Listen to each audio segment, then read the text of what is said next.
What if Naruto was a tailed beast part 3? Let's go. Now finally, their sensei came into the room. ST7 stood up as they were the last ones still there, and then they saw a white-haired man, this being Kakashi. Kakashi simply told the three to get to the roof, and then they did. The three in this case being the regular Sasuke, Naruto, and of course, our beloved Sakura. They went to the roof, Uchiha, Sasuke, and Naruto being the fastest one, having a competition about everything. They of course wanted to compete in who could get to the roof fastest, but Sakura took a more chill route and just went up the stairs like a normal person. So then once Sakura came up to the roof, everyone was there, and Kakashi decided to go through a round of telling everyone who they were and what their goals and likes and dislikes are. First, it was Sasuke's turn, who said that she likes Naruto, but she wants to prove that he's stronger than him. His goal is to be a strong fighter for the village and to protect his family as well as his friends. Sakura said, I like, whilst looking at the two boys in front of her, and I don't have any dislikes. Sakura's introduction was brief and not really much info, but I think you get what I mean. And then it was Naruto's turn, who just said that he wanted to become a strong shinobi too, and he didn't really have any goals. He just wanted to be powerful, and of course wanted to be better and stronger than everyone else, including his friends. And did actually mention, kind of on the side, that he did want to be Hokage, as it was one of his goals, but it wasn't his only goal of life. You know what I mean? And of course, he couldn't say that he wanted to visit all the tailed beasts and free them, because, well, that'd be kind of weird. Kakashi didn't talk about his goals except for just mentioning his name. He told them that on the next day they would have a small exam to test out if they could actually function properly, and then the bell test was briefly explained, and the next morning arrived. They were told not to eat, but Naruto, always being hungry, ate Ichiraku ramen on the way. Then all of them arrived, but of course they had to wait for Kakashi once more. When he arrived, it was all well and done, and the small exam should now begin. Kakashi had two belts, and he said that they would have to get one of them to pass. Of course, it was an obvious flaw in this, as there was only 3 people for 2 belts to get. When the exam officially began, instead of rushing in, Naruto told them that they should make a strategy, and Sasuke of course first wanted to get the bell, but realized that Naruto was right, and without making an actual strategy, they had no chance of beating Jonin, and even then it would make sense if only 2 of them passed, as there's always 3 people in a Genin team. So then, quietly, they made a somewhat rough plan, and they'll just kind of make it up as they go, and try to assist each other in getting a bell. When this happened, Sasuke turned on his Sharingan, and then Naruto just kind of riled up his chakra to begin the fight. Of course, excitement started to become the main emotion they felt, and so their power did kind of increase with that, as their total control kind of diminished, and in that, their true power came out, without them even wanting to. Kakashi immediately noticed that Naruto had insane chakra potential and control, and any jutsu that he did was insanely large and could do some serious damage. Naruto was pretty good in all elements of chakra, or rather chakra natures, but the most he practiced was fire, earth, and water. His fireball jutsu was bigger than Itachi's was at his age. He could do things like the water style water dragon jutsu with no issue, and his hand signs were weaved incredibly fast, as if he actually had a Sharingan of his own, even though he clearly didn't. This was once again his supreme genetics coming into play, but of course he didn't just lay around, he did actually work for his success too. Then Sasuke went in for close hand combat, as the Sharingan was basically made for that, and Kakashi knew that he couldn't do any jutsu as Sasuke would simply copy them without issue. Now at this point, Sakura was kind of left out and she didn't know what to do, so she just kind of rushed in and tried to make the best of it. She didn't do that great, but she did well in distracting Kakashi enough for Sasuke to go in and punch Kakashi across the face. Meanwhile, Naruto did another water style jutsu, now actually trapping Kakashi in a prison, a water style prison. However, Naruto did it in a way that Kakashi was actually slowly drowning and knew he had to do something. At this point, Kakashi was not gonna play around anymore. One second he was in the prison, the next he was standing behind Sasuke about to hit him in the back, but then Naruto quickly tried to hit Kakashi in the stomach, though he did a flip above Naruto, knocking him back with his elbow. Now the fight was on, as Kakashi was now using the Sharingan and his full potential. By the way, if you're wondering how Kakashi was able to escape from the water-style prison, Naruto could do it well, but not as well as Zabuza, so yeah. Anyways, now their fight ensued, with Naruto and Sasuke both using their close-hand combat skills and knowledge of martial arts to fight Kakashi, and it was an interesting battle. Every now and then, Naruto tried to do some jutsu, though he had to be very, very careful, as Sasuke had to distract him in the meantime, else Kakashi would simply copy Naruto's jutsu and perhaps even make it stronger than Naruto was able to do. At this point, Naruto decided to make some clones to try to distract Kakashi and somehow get hits on him that he didn't expect, but that wasn't going as planned. Now Sakura, who had been kind of observing the battle, then came up from behind, and Kakashi was simultaneously being punched from 3 different directions, but then used the substitution jutsu. Now at this point, Team 7 did not know what they should do, as they were already trying to get the belts, but somehow were still failing miserably. However, they were actually much closer than they thought they were, as Kakashi was actually being pushed into a corner, and the substitution jutsu was his last straw. However, he then ended the exam saying that the main test of this exam was actually just to see if they could work as a team, and they did that very well, using teamwork to almost beat arguably the second or even the strongest Jonin in all of Konoha. Depends on how you look at it. But however you look at it, you can't deny Kakashi is a very strong Jonin, and Team 7, now just starting to become Genin, already almost beat them. Very powerful. Anyways, now they would continue their missions, or rather begin them in the first place, as they'd never really had any missions. First, they started out with basic chores, aka D-rank missions, as they weren't actual shinobi missions, they're more like what had to be done around the village. Some was cleaning up at a farm, helping deliver some goods, or even just catching lost cats. There was none actual work, or rather shinobi duties, at least in the eyes of Naruto, as none of this required any of the skills they gathered.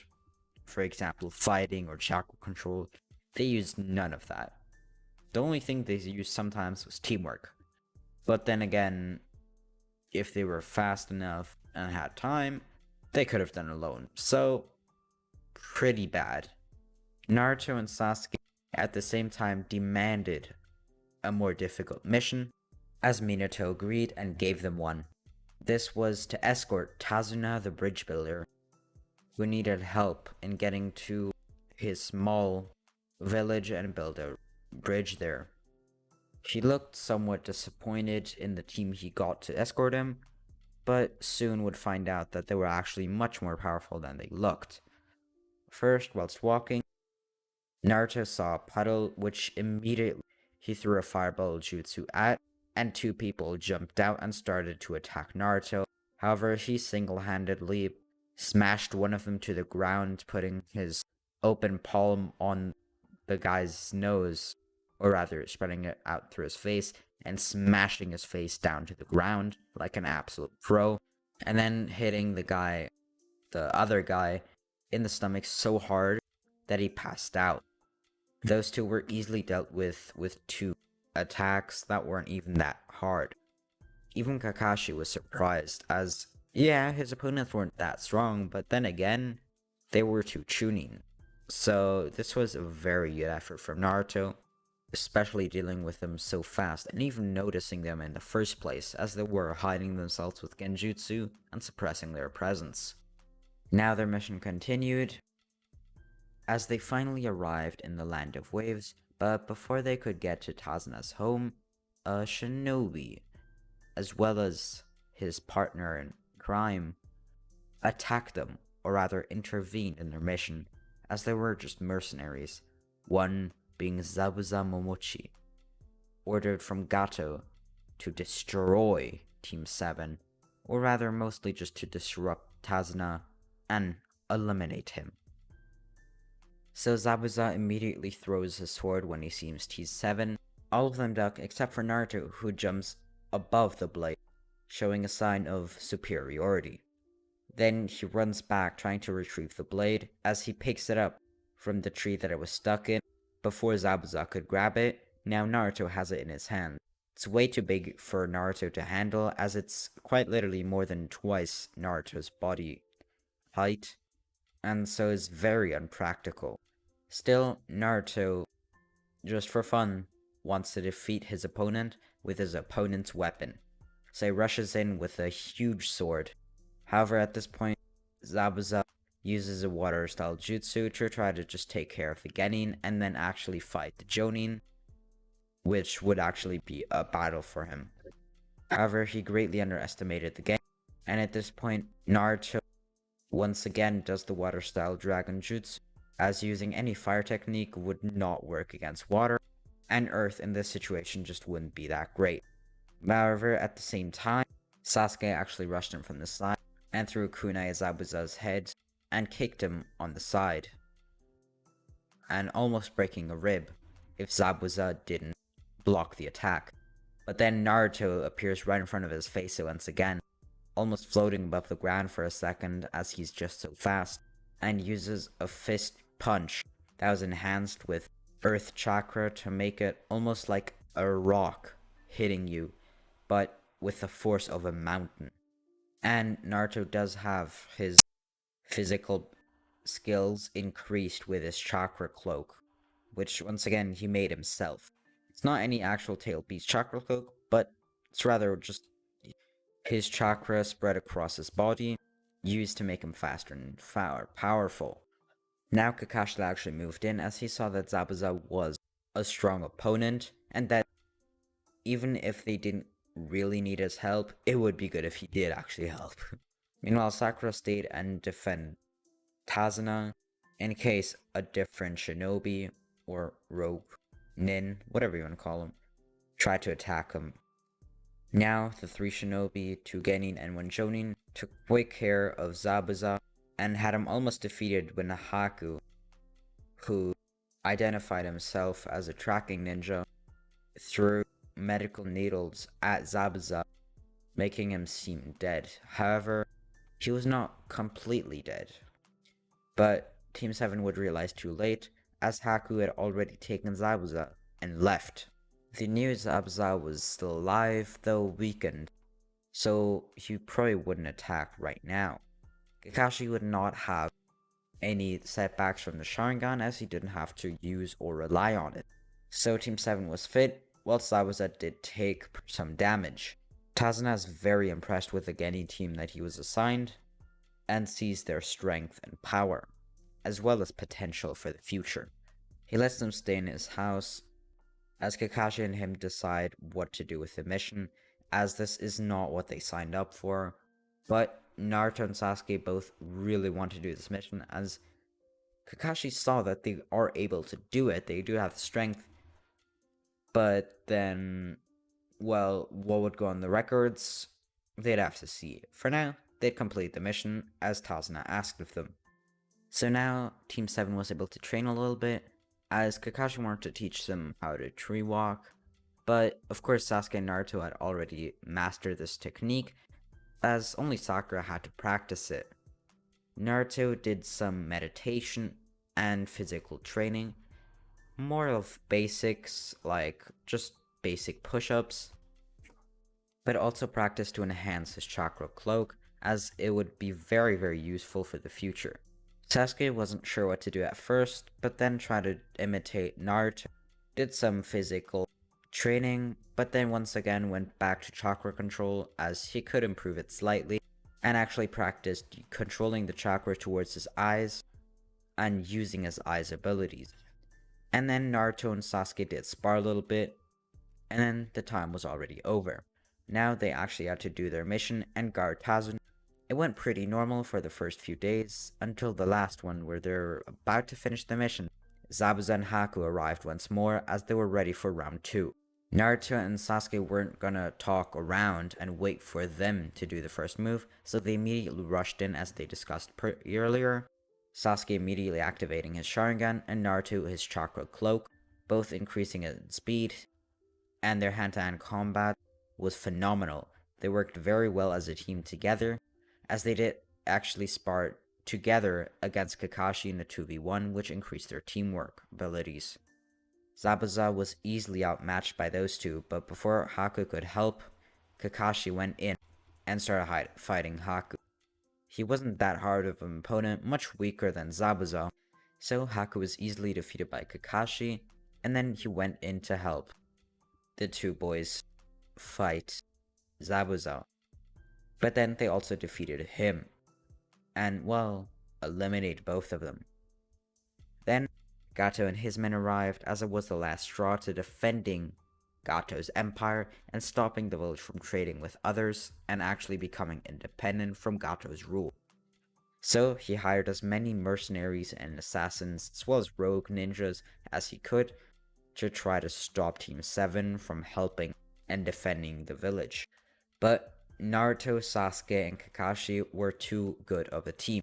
Sasuke and Naruto took 2/3 of the rogue ninjas, Kakashi taking the rest, and then the three of them kind of started fighting together as they defeated the shinobi very, very quickly, and in the end, Kakashi dealt the finishing blow to Gato himself, now freeing the village and making it independent. The bridge was finally finished to build, and the village could once again trade with others. The mission was a success. Naruto, Sasuke, and Sakura got their first B-ranked mission, as it was ranked at that, though it was actually more of a B+. But, well, just a B on the record books. But that was okay, as it was better than they could have asked for, and it was a very fun mission. So then they got back to Konoha and got told by Kakashi that there would soon be Chunin exams to rank up further than Genin to the next rank, which is Chunin. Thanks so much for watching. I hope you enjoyed. Make sure to like, subscribe, and I'll see you in the next one. Peace.